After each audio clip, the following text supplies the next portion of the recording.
Annenberg Media.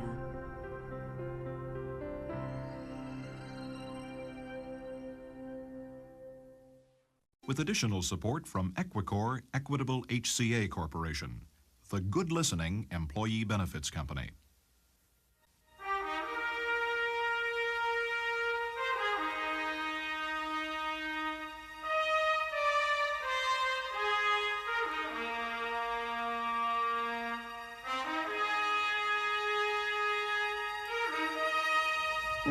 We do not all start life on an even playing field. But the rules are that we all play it by the rules of honesty and ethics. Before I took that case, I had to agree that I would do anything ethical to defend that man. So I'm going to just do the best I can. Is it imperfect? You bet.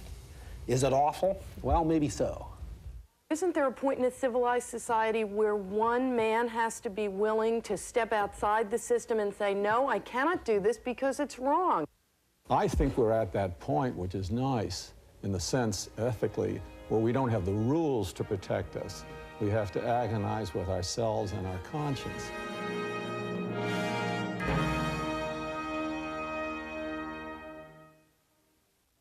In 1776, there was a smallpox epidemic in England and thousands died. Dr. Edward Jenner speculated that by exposing patients to cowpox, a mild form of the disease, he could protect them from the fatal disease smallpox.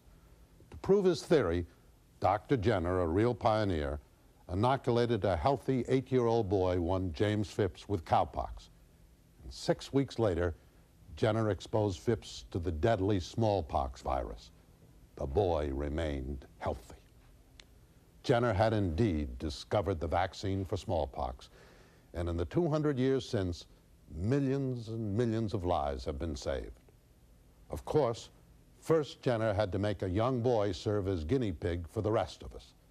That 8-year-old boy might well have died in the uncontrolled experiment if Jenner had guessed wrong. The question is it ethical to risk the life of one patient today in order to save other patients tomorrow? Modern medical researchers have tried to set up guidelines to help answer that question. Sometimes the guidelines fall short. Researchers use some technical terms which you and I need to know. A protocol is simply the plan for an experiment. A placebo, a word you're going to hear over and over again, is in effect a sugar pill, a harmless substance sometimes given to some patients in an experiment instead of the real medicine that is being tested. That way, researchers can tell better whether or not the experimental medicine is working. This program could be about the quest to cure any disease, cancer, Alzheimer's. Our metaphor is AIDS. The moderator is Lewis Caden. Dr. Koop, I am one of your patients. My name is Bill Parker. A short time ago, I noticed a little red mark on my thigh, and I came to you. You had it tested, and you tell me it's Kaposi sarcoma. We began to talk about my other symptoms, my lifestyle, how I was feeling, and you suggested that a test for AIDS might be a good idea. It didn't surprise me, but they were positive. I have AIDS.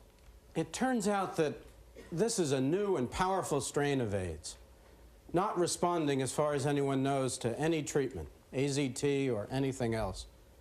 Am I going to die? Bill, as far as we know, you're going to die. Everybody's going to die, but I think you're going to die sooner than some because you do have this new HIV-4, about which we don't know as much as we do the others.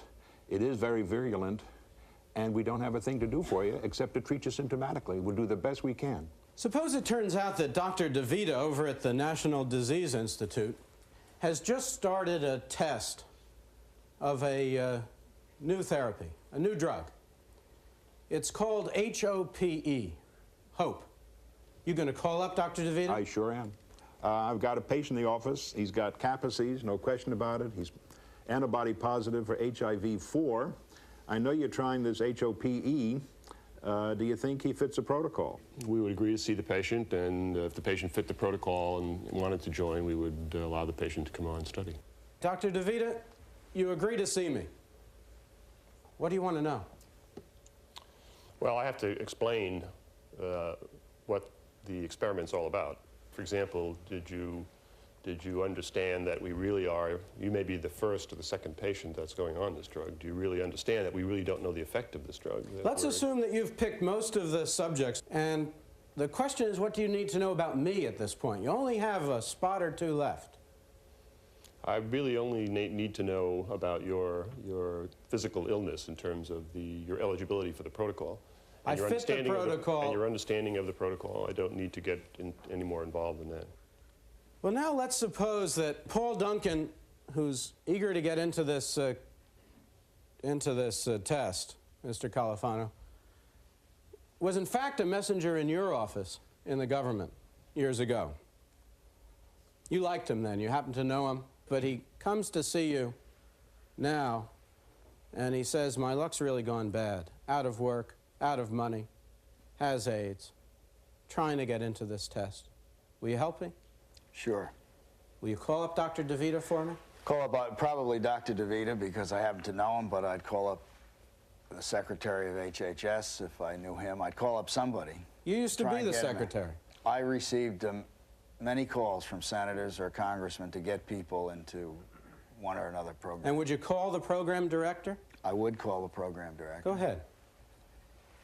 Well, I'd say, Dr. DeVita, Senator X has called me, and he's got a nephew that's got AIDS, got a problem, and he would like to get his nephew into your protocol, into your program. What's your reaction? Fine.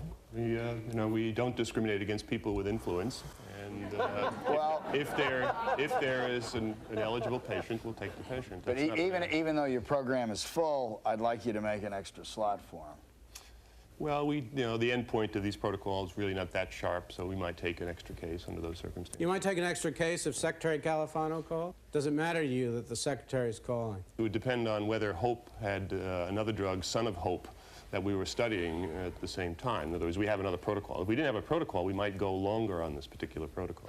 So we could be flexible, but we normally would not take a case not eligible for a protocol, even if Joe Califano called. It's the nephew of the chairman of the Appropriations Subcommittee. Yeah. That might matter.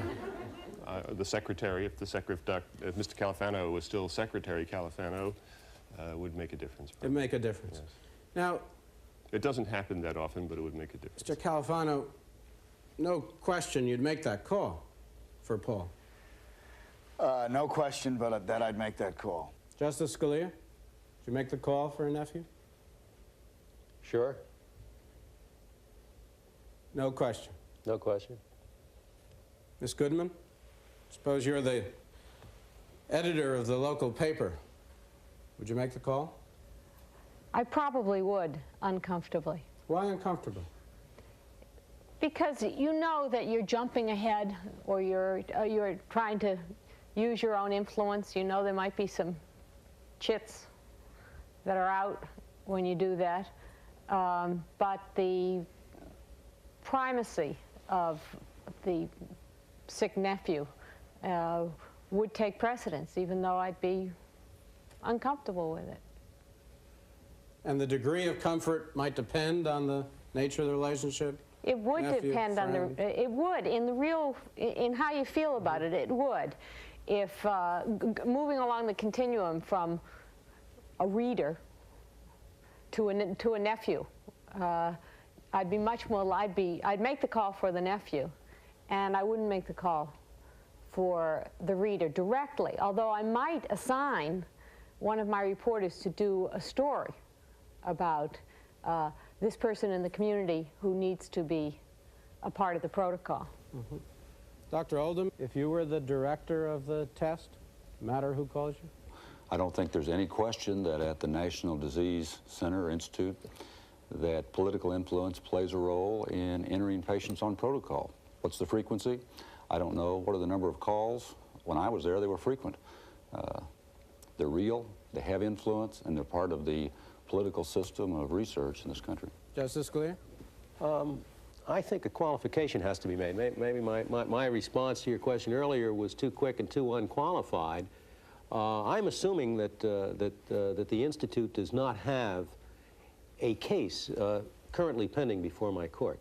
I don't think I would even call on behalf of my nephew if there were any possibility of an appearance that the quid pro quo for the Institute taking my nephew is my being more favorably disposed to the disposition of that case. I figure I can get through to the director simply because he may have heard of my name or heard of the Supreme Court with no implication that you do this for me and I'll do something for you. Those are the conditions on which I call. Suppose instead of being a justice, you're the senator and chairman of the Appropriations Committee.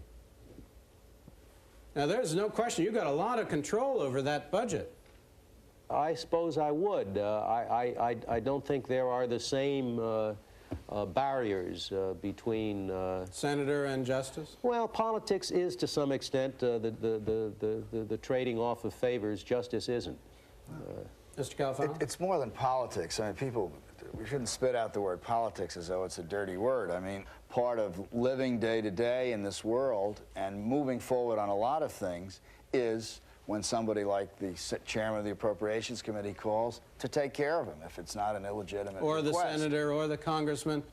Father Hare, is it ethical? Well, my chances of getting in may depend on whether I'm Mr. Califano's nephew or Justice Scalia's neighbor. I think the commitment of the legal system and the procedural system to fairness ought to be the presumption.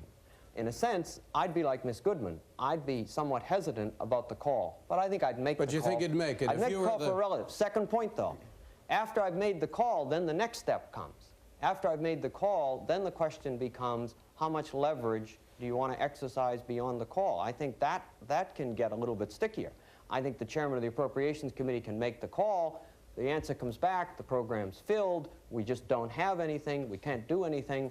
He says it damn well better be opened. That's a different kind of leverage. Dr. DeVita, let's go back to the interview with Bill Parker. If I go into this test with you, are you going to try to make me better? Yes, Bill, I am.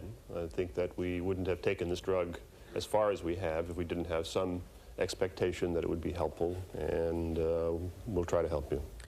Well, you've just explained to me a minute before that out of these 200 people, 100 are going to get hope, and 100 are going to get a placebo. Nothing. Now, I'm not quite sure I understand. If I take that chance, how's that going to help me? I assume I'm confined to the constraints of that particular protocol that you just gave me. That's right. Well, the only way to defend that is that we don't have any understanding of whether or not this drug will do more good than harm. It's a randomized trial. I have to explain to him that he's going to be randomized and that we have expectations it might be useful, but it might not be useful, and we have no standard therapy, and placebo is a way of keeping it undercover as to whether or not you're getting the active drug or the inactive drug. And so I have some doubts myself about doing a randomized trial in this kind of situation. Could you say you're going to try to help me? I would say that this is the best we can do, because if HOPE works, we can then use that information to treat the people on the other arm. I might be dead. It's possible, yes. Dr. Chalmers, is that the best that can be done for me? I think it has to be made clear to the patient that there's a large number of drugs introduced every year for serious disease like this, and very few of them survive. And the reason they don't survive is they make the patients worse or they're ineffective. So I would say that the patient getting the placebo is much more likely to be the lucky one. Even though... We have a chance to object to this. Dr. DeVita? I mean, in the hypothetical situation that was established, it wouldn't probably occur in the sense that we would not do a randomized controlled trial as the first step for HOPE.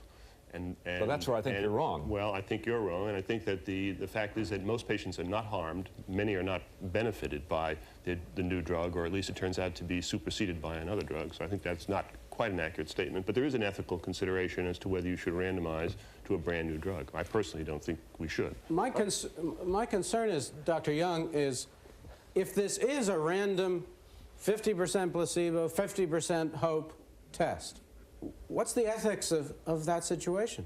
I think the nail that Tom hit right on the head was when we look at all the drugs coming through, the clinical investigation, 73% fail. over 1/3 fail because they're not safe. So what I would tell you, Bill, is this. I'm going to be your advocate, I'm going to be your physician when you come into this trial. During the time that we're in, and I don't know whether you're going to be on placebo or whether you're going to be on the drug itself, but you're going to get the best medical care that we can. Justice Scalia? I just can't believe this.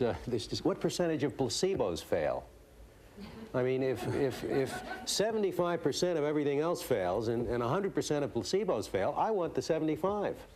I think it's absolutely unreal to tell this patient, you know, we don't really know this thing is very. Of course, you suspect it's more useful than aspirin, or you'd be giving everybody aspirin and placebos. It just is not real to say you won't have a better chance if you get this new drug rather than the placebo. Dr. Young? Justice, I think the important thing that Bill must understand is that because over 1/3 of these are safety problems, those people are likely to have an acceleration of death. And tomorrow, there might be son of hope, and that acceleration of death could really be a major problem. Professor Capron? Well, I'm happy to see the physicians trying to insist a bill that there is a reason for doing the placebo. It's in his benefit, but I haven't heard anybody really acknowledge the conflict of roles that does exist here. It isn't just to be better for Bill that we're using the placebo. It's to gain knowledge, and the researcher is wearing both of those hats, and I haven't really heard that acknowledged here yet.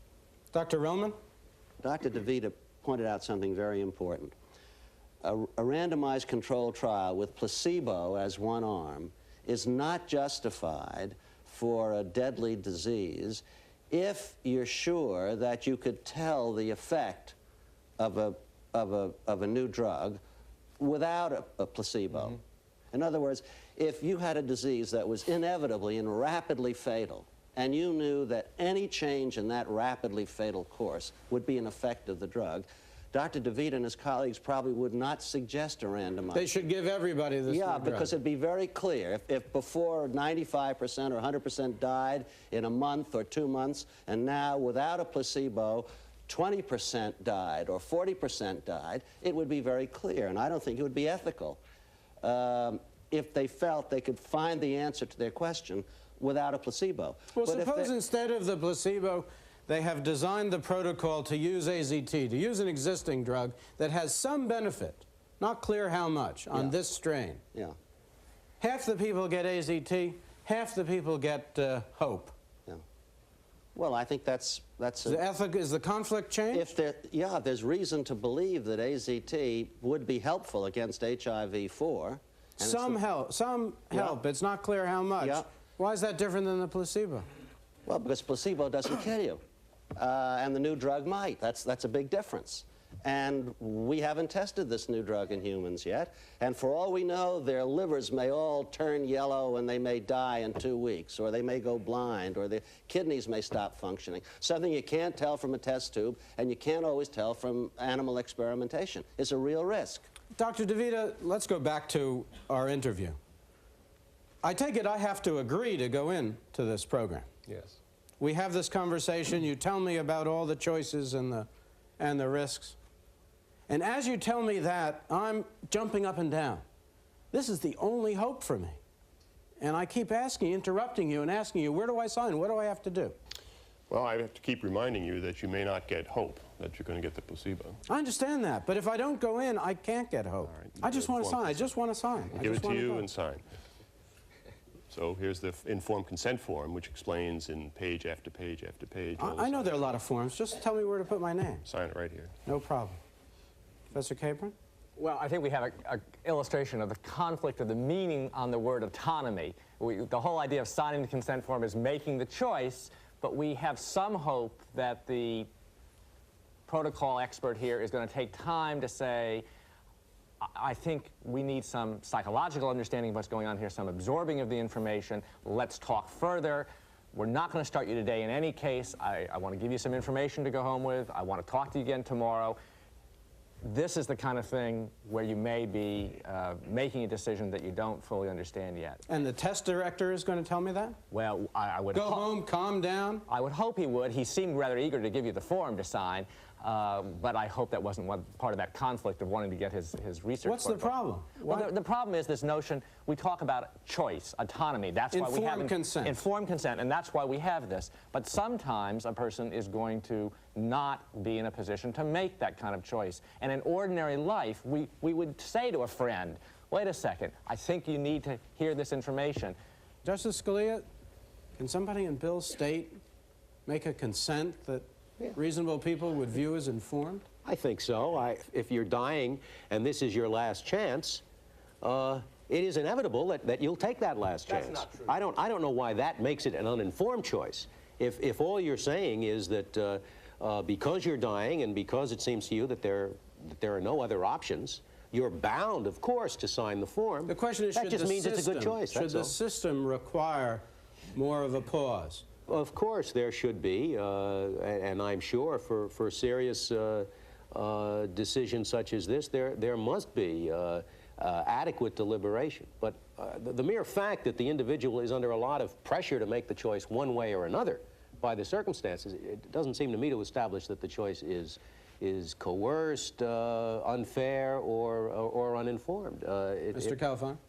I mean, I think there's a desperation when you're facing death that closely, and I think I would say with Dr. Relman, I think somebody besides the individual patient, no matter how intelligent he is, and I think it is a situation in which the primary care physician should be a big part of it, because I think it's impossible for Dr. DeVita, as spectacular as he is, not to have his main focus on that protocol and on his obligation running the National Disease Institute to find a cure for this disease. And in a sense, the individual patient is sacrificing himself. Would Dr. DeVita tell him that you can't tell the effects immediately, even if he was getting the placebo? Dr. DeVita? I wouldn't know. Oh, you wouldn't know yourself? I wouldn't know. What about I might not know. I might know. But Dr. DeVita, let's assume you don't know. That's called a double-blind experiment? Right. My problem is, Dr. Young, I keep looking for somebody to have my interest at heart, to be my champion. And now I'm told that everybody's blind. Is it ethical to have a test in which the researcher doesn't know what I'm getting? I think it's highly ethical for the researcher not to know, because in that sense, then the researcher is not going to be unduly influenced and will be objective, because sometimes as the researcher works with you, unless he can fully look at you very carefully, he might miss some things and not have the results really observed correctly. Professor Capron, is there any ethical problem here in Dr. DeVita not knowing what I'm getting and this double-blind? It underlines the fact that there are these two roles, because the major advantage when one gets to double blinding is the scientific results. And the FDA commissioner is going to want to see results which are not merely the projection of the researcher saying, I know this person's getting nothing, I know this person's getting my drug, and I see all these good results with the person getting my drug. So you can't have good science without this part of the protocol? No, there are other ways to design protocols, but that is the justification, really, for this design. And who's looking after Bill's interest? What we're still saying is, until that point, we want to be conducting science, which is fine. Everybody benefits from that. But that's why I wanted Bill to really understand that part of what he's being asked to do is to give something to society, to give to future patients the possibility that they'll have an effective treatment. And if he signs real quickly and doesn't know that, he may end up very unhappy when he discovers that there are constraints. Let's see if there's another approach for Bill Parker. Dr. Oldham, you've left the National Disease Institute some time ago, and you've moved to Tennessee, and you've started a company called BioClinics. One of the therapies you've recently developed is a therapy for Kaposi sarcoma. Bill Parker hears about that and comes to see you. He tells you that, you know, doctor, I'm in Dr. DeVita's study over at the National Disease Institute. I'd like to try your program. Can I do it? You can, but you'll have to stop hope, because I don't know what might happen if we put my treatment together with the National Disease Institute treatment. The two might interact in an unfavorable way. But if I'm willing to drop out of this program, you'll take me on? Yes. Dr. DeVita, suppose I come back to you after this visit with Dr. Oldham, and I tell you, you know, I went to Tennessee, I saw Dr. Oldham. Can I drop out? Can I go see him? Yes, you can drop out. Again, the protocol is not over yet. The study's not over. It's perhaps a premature conclusion, but if you feel that way, you can drop out. You going to try to talk me out of it? Only to the extent that I think it's unfortunate to leave a protocol before the study's finished, because there have been many examples where the information was either useful later on in the study, or we broke the arm, you are not on HOPE, and we put you on HOPE later, and you might benefit from it. Dr. Oldham, I come back to you. What do I need to know? Well, there's several things you have to know. One is you have to be off your previous treatment for a particular period of time, so I know that it's not having an effect on your tumor, your body. You're going to have to understand that we work not as a government-funded institution. We happen to be out in the private sector. And what does that mean? Well, it means that we don't have a grant or public money to do this research. It may be necessary for you or your insurance company to participate in this research project. You're telling me I'm going to have to pay you for this? I'm telling you, very much like treatment you might get at your local university, you may have to have insurance or direct pay capability to receive this new treatment, yes. How much is it going to cost me? Well, it varies. The particular treatment I'm thinking of is a combination of interleukin-2 and tumor necrosis factor, and the cost on that relates only to some tests we have to do in the laboratory while you receive that. Will cost you about $4,000. Suppose this therapy that you've developed for Kaposi sarcoma is similar to the therapy you've been using of monoclonal antibodies. That'd be much more expensive. It might cost as much as $30,000, $35,000. $35,000. Dr. Koop, should I go into this program? I think before you go into the program, you want to be sure that when you get down it a way, you're not going to have the same discouragement you had with Dr. DeVita. I think you have to make up your mind that things don't always work out the way you'd like, and you just can't go jumping from protocol to protocol. Dr. Peterson, if you were my family doctor, could you evaluate whether Dr. Oldham's program might be something for me? Bill, you've got a disease that will almost certainly kill you in the next months. There's no medicine now known to experimental science or to any investigative company that's likely to save your life. Now, I know that, but Dr. Oldham tells me that he's going to be devoted to trying to help me. That's right. He's going to give me this. And if I were you, I would seriously consider that because it represents real hope. But don't do it in the context, in a naive context. Do it in the context of saying, I'm dying, and I'm dying in the immediate future. Now, if it's useful for me to make a contribution to medical science by joining a protocol at NDI or going with a private company in their protocol, I should do that and derive some satisfaction from that. But not very much hope, H-O-P-E, without the periods in between. I should not have much expectation. How can you tell? But I wouldn't take all your money out of the bank. I wouldn't ask all your brothers and sisters in California to raise money. I wouldn't call on the governor to have a fundraising drive to get you money for this, because the chances of this helping you in the near future in your lifetime are very small. Look, if I don't try it, I'm dead. And you want to live your death with as much dignity as you want to live your life. And for that reason, you should not bankrupt your family and do a whole lot of strange things for a small point. Well, but I happen to know this man's company, and I know that they're doing very exciting work. And we can work this out, and you can do that for $4,000 or $5,000, and that would be worth doing. Dr. Oldham? I think you should understand what you've been told by other physicians, that this is unproven treatment. This is research, just like HOPE at the National Disease Institute. This is unproven treatment. And you have to make the decision for yourself what you want to do, but these expenses are real. And you need to discuss this with your brother, your church, your support groups, just like if you were to have a heart transplant, for example, and you needed to get your community involved to raise the money. You need to discuss this seriously and decide if you want to move forward. Dr. Relman? You've heard about Dr. Oldham's therapy. Yes, I have. You're my family doctor. Should I do it? I'd be very concerned about it, Bill. I'd like to know a lot more than I know now before I could recommend that you do this. Well, how can you find out? Well, one of the things I would like to know, for example, is whether Dr. Oldham is following a protocol which is going to answer the question whether his treatment is effective or not. As far as I know, I read the medical literature very carefully, Bill, and I haven't seen any reports anywhere indicating that what Dr. Oldham says he's going to do for you helps anybody.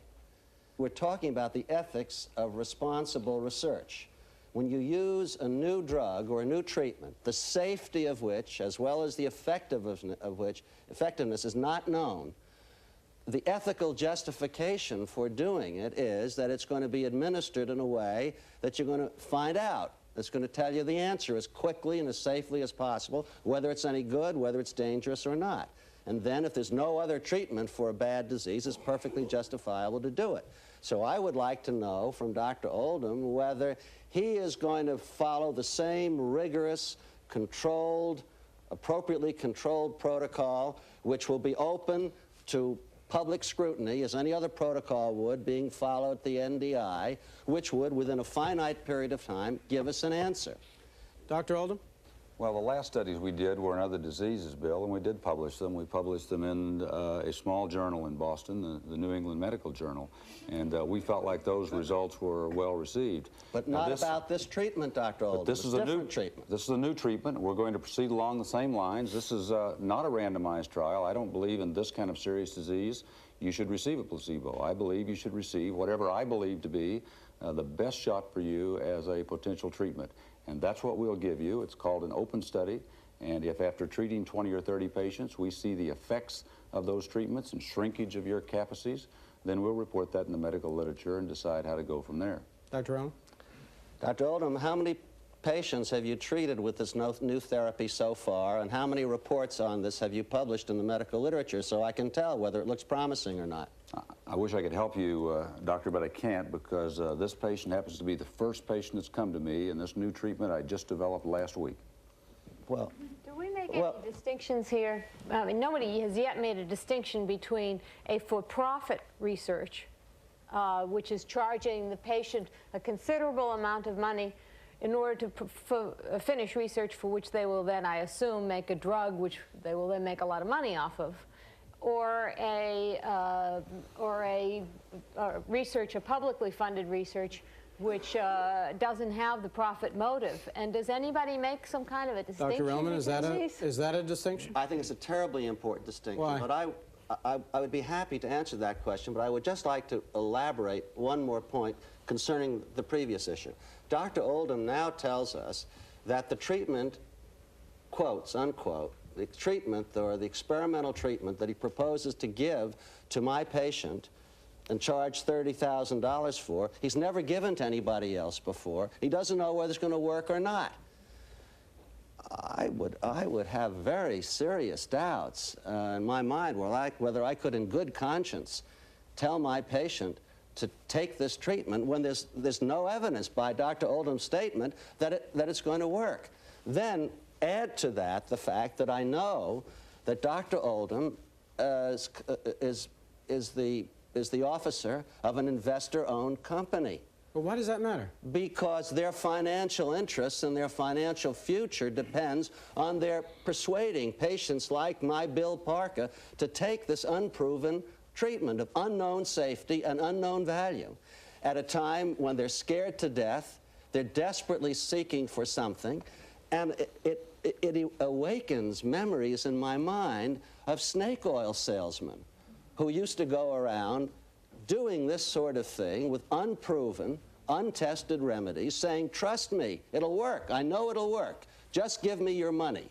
And poor, desperate, sick people would extend themselves to pay for it. Now, I'm not impugning Dr. Oldham's integrity. I'm just saying the situation that he puts me in is very uncomfortable. Dr. Oldham, is that what you're trying to do? Well, no, I wouldn't say that's what we're trying to do. I believe there are alternative ways to go about solving problems for you, Bill. I think one possibility is for you to present yourself and your body, if you will, to the National Disease Institute and go on a randomized trial of placebo versus hope. On the other hand, you can also take, if you like, some of these efforts yourself. And you can go to my institute or any other company and try to get a treatment they might have. And that's within your rights and purview. Dr. DeVita? I don't believe we should sell unproven methods of treatment, Bill, and I think I've now looked into Dr. Oldham's operation. What he's describing is that these are treatments that have been developed in various experimental programs. They're available elsewhere, and I can find a place for you to get those programs somewhere. It'll be no additional cost to you, and I would recommend that you do that, actually.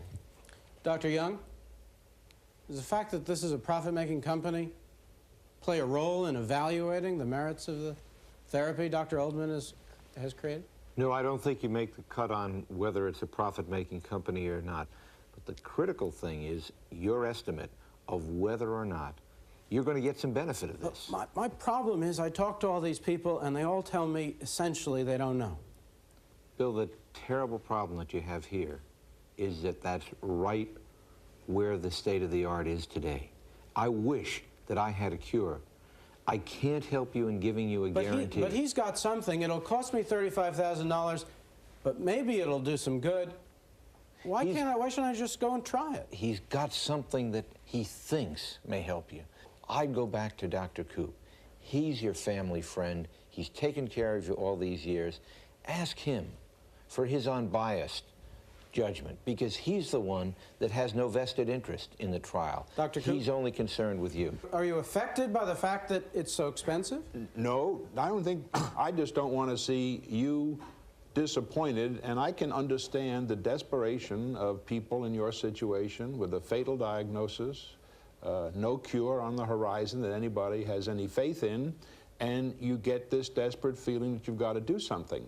Now, I understand that. But I also think I should protect you a little bit from one further disappointment, because I don't think there's enough credibility in what's going on in Dr. Oldham's laboratory to give you the satisfaction that you're going to do something that might work. I think it's one more disappointment. You can't take many more. Mr. Kovhana?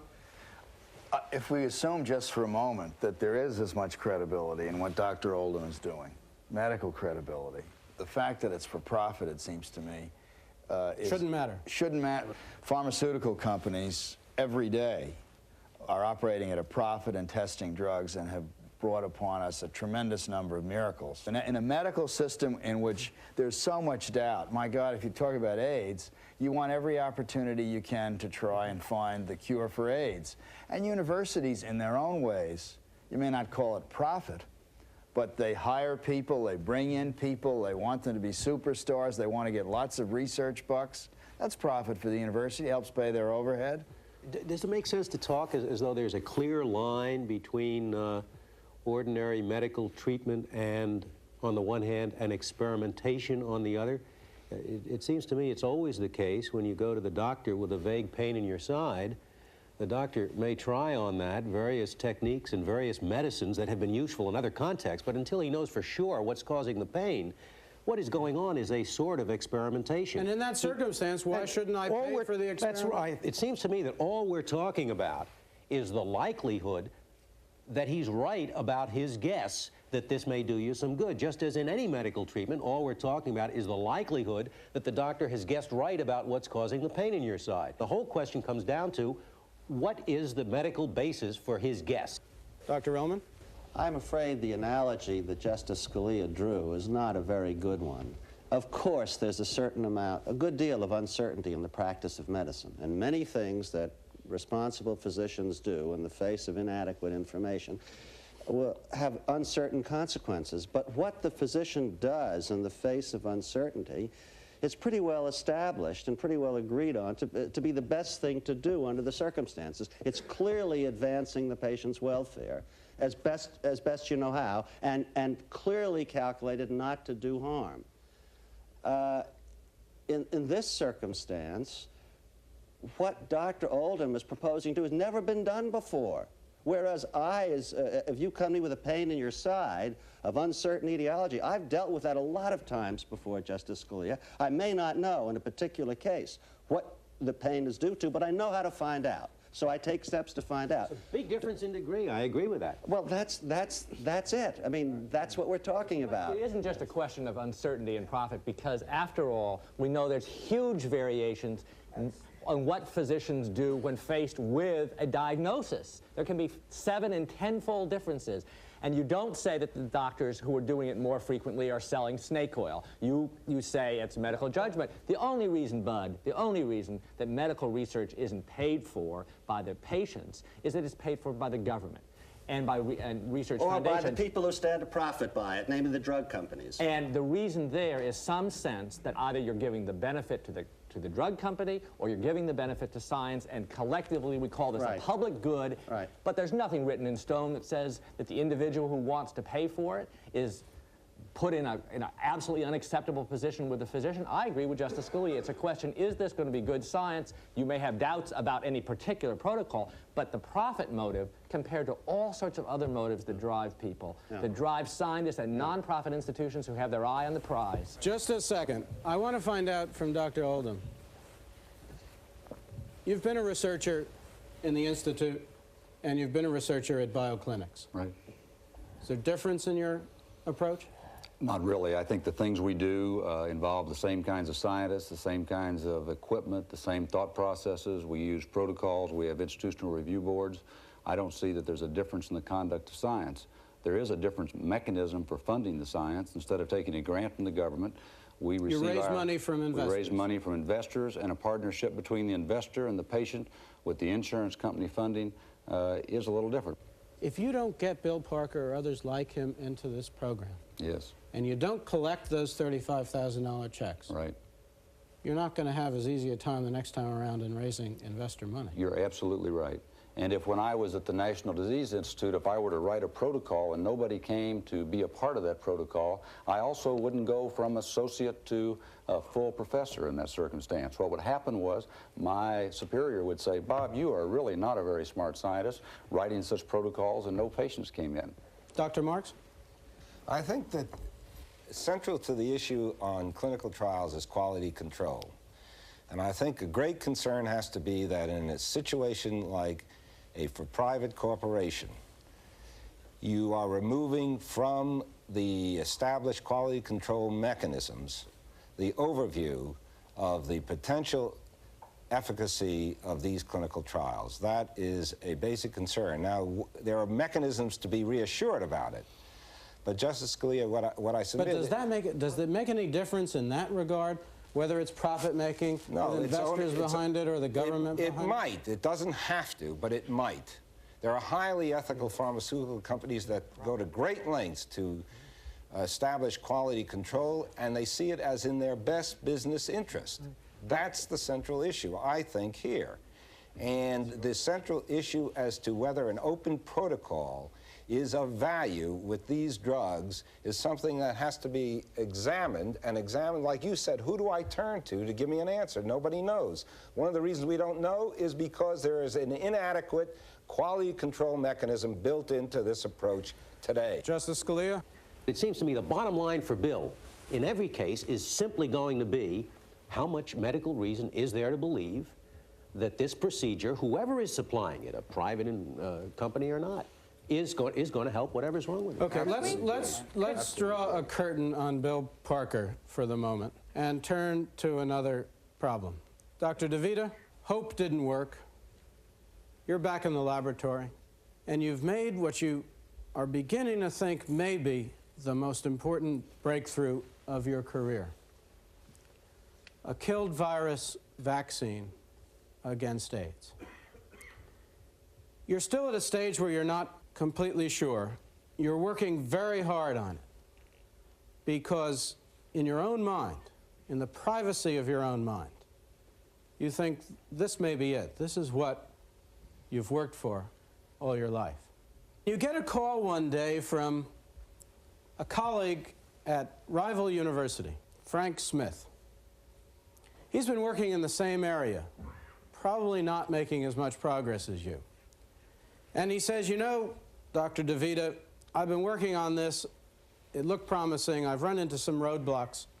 I think maybe if we try to work together more, if we share what we've got up to this point, we'll make progress more quickly.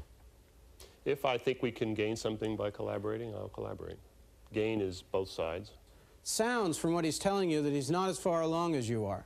If I thought there was no advantage, I wouldn't. If I thought there was an advantage, I would. Professor Capron? I'm bothered by two things. Advantage to whom? You may be on the wrong track, but something that you have might lead him back onto the right track. Should he share? He should share. Dr. Cooper, suppose instead of the Institute and rival university, it's one of the researchers in your company, Life Tech Industries. And he comes to you and says he got a call from his friend Dr. Sung in Tokyo. I'd like to share the information. Any problem? You bet. What? If we're on the verge of a breakthrough and Dr. Sung would like some of his material, I'd want to know from him what he would expect to get back from that, and why would he want to do it. If it was just to give it to Dr. Sung, then I would ask Dr. Sung what arrangement he's willing to make. You're concerned about who gets the benefit? Yes, sir. Dr. Chalmers? This is a panel on ethics, and we've heard repeatedly, and I think established the fact that bad science is unethical.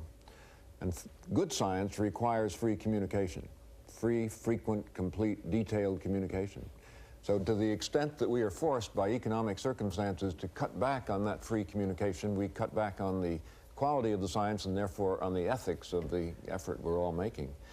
However, I think we have to be realists and recognize that to a certain extent one may have to dip into this pot a little bit to get things done.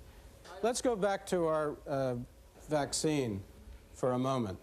Dr. DeVita shares the information with Dr. Smith from Rival University.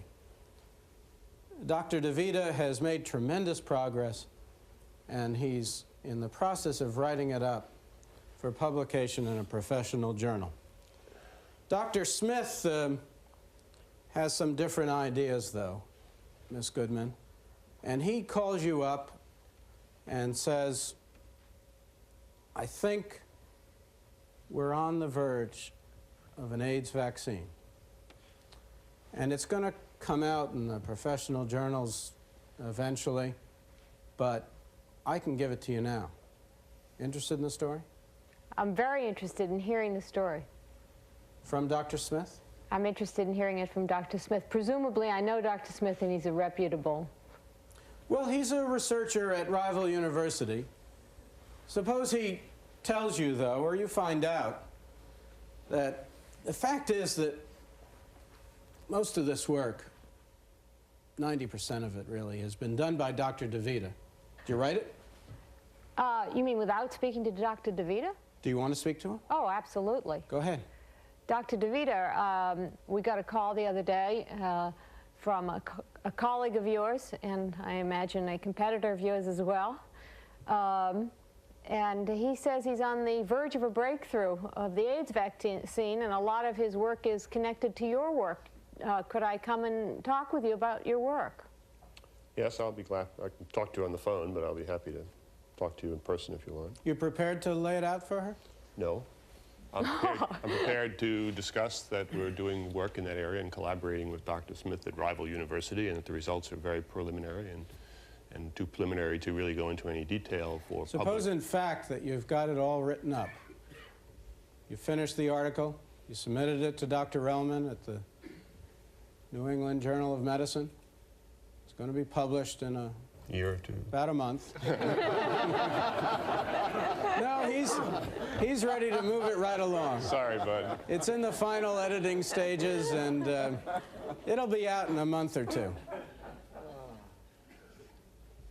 Will you give her a copy? No. Why?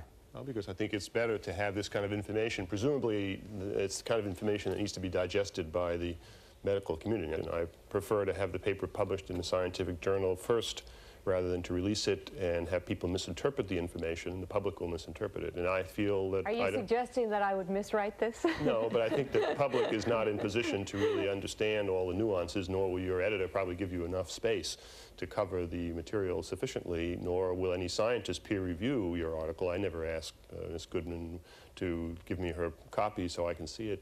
So you'd like it to be in the New England Journal rather than in the Boston Globe? Yes. Partially because if it's in the New England Journal, it will be in the Boston Globe, and if it's in the Boston Globe, it may queer the deal to the New England Journal. Let's get to that. Suppose Ms. Goodman writes the story after talking to Dr. DeVita and Dr. Smith, and you wake up one morning, Dr. Relman, and there it is, all laid out in her column. You're now 3 weeks from publication. What's your reaction? Well, when Dr. DeVita submitted his manuscript to us a couple of weeks before that, because this was expedited review, he understood. There was an explicit understanding in the form letter that he got that we undertook to review his work and consider it for publication on condition that he withhold disseminating advance information until we had a chance to review it and publish it. Now, there's always an exception to that. If he were reporting something of urgent concern to the public health, where a few days or a few weeks mattered enormously in terms of lives lost, then our policy doesn't apply. But for the vast majority of medical research, that's not true. And he's agreed to do that. So we expect him to live up to that agreement. He tried. She got the story. Nothing I can do about that. What happens to his article? We publish it. He's lived up to his part of the agreement.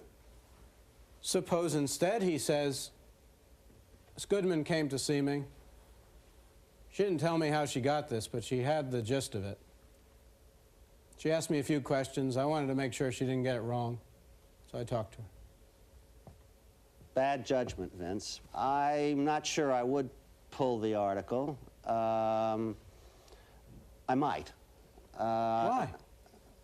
Because Dr. DeVita violated an agreement that he made with me voluntarily, which presumably he made because he agrees with me and the vast majority of his colleagues that that is not the best way in the public interest to disseminate, and in the interest of science, to disseminate new scientific information. Unethical. And he's violated, or he may have violated that agreement. Is it unethical for him to? Yes, I think so. Disseminate it to the public? Oh, I don't agree that it's unethical. I think that part of, but denies that I got the story. I beat him. Are you in any different position than she is? Of course we are. Why? Well, because our job is not to simply spread the bottom line in a few nifty, well-chosen paragraphs in the Boston Globe. I beg your pardon. Well chosen, nifty, well chosen, meant to be approval. We're not in the business of doing that. Our job and our responsibility is to review the data very carefully, to have experts in Dr. DeVita's field, recognized experts and statisticians review it, suggest changes. But it still is much news in the professional community and as important to get into the professional community as it was before her story. Yeah, but the fact is that medical scientists and physicians who might have to use that information cannot possibly base their judgments and their decisions. They cannot base their advice to patients on the basis of Ms. Goodman's article. They cannot. Dr. Young, is it ethical to have this most important journal deciding not to publish the results of this important breakthrough because the Boston Globe wrote a column? May I go back one step to the first point? There is a major ethical argument if it's broken in the lay press before the scientific issues in an agency such as the one that I'm involved in, because we get sometimes thousands of calls that may come in. Is this true? Is this appropriate? And we don't have the evidence. Now, sometimes it might be a breakthrough drug that has a good possibility. On the other side, someone might come and, quote, discredit a drug that's life-saving, and people will be going around without the facts. Well, so all the more reason, then, for him to print it in the New England Journal after the story. I'm only talking right now about breaking it in the press before the article comes out. I would part company, I think, with Dr. Relman strongly in regards to having the article come out in the journal, even though it's broken by the press. I would take the action in subsequent events, not jerk the article, because if it's a sensationally important event, the American people and the scientific community need to know it early, and it would be unethical, in my opinion, to pull the article. To pull it. Justice Scalia, I would agree with you. Justice Scalia? I would agree with you. Does this make any sense to you? I mean, would you pull a decision if it leaked to the Boston Globe? Makes a lot of sense to me. I mean, you make your judgments on the basis of what produces the best good in the long run. Now, it may well be that in this particular case, it would be less harmful and do more good to publish it in the journal despite the fact that it's been leaked. But if the consequence of that is to induce leaks in innumerable cases in the future, if that's the only feasible sanction, which is I think what has been said, then in the long range good, which is what you always have to consult, the thing to do is to force people to abide by their contracts by refusing to publish this. As Alex Capron pointed out during this broadcast, medical scientists do wear two hats, physician and researcher. When those two roles intersect and sometimes collide, an ethical dilemma occurs and human life can hang in the balance. Next week on Ethics in America, politicians, the press, and the ethics of privacy. Try to join us.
This has been a production of Columbia University Seminars on Media and Society in association with WNET, New York. Columbia University Seminars on Media and Society is solely responsible for the content of this program. With additional support from Equicor Equitable HCA Corporation, the Good Listening Employee Benefits Company.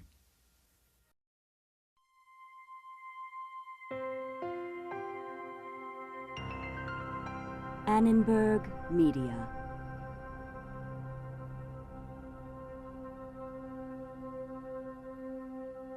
For information about this and other Annenberg Media programs, call 1-800-LEARNER and visit us at www.learner.org.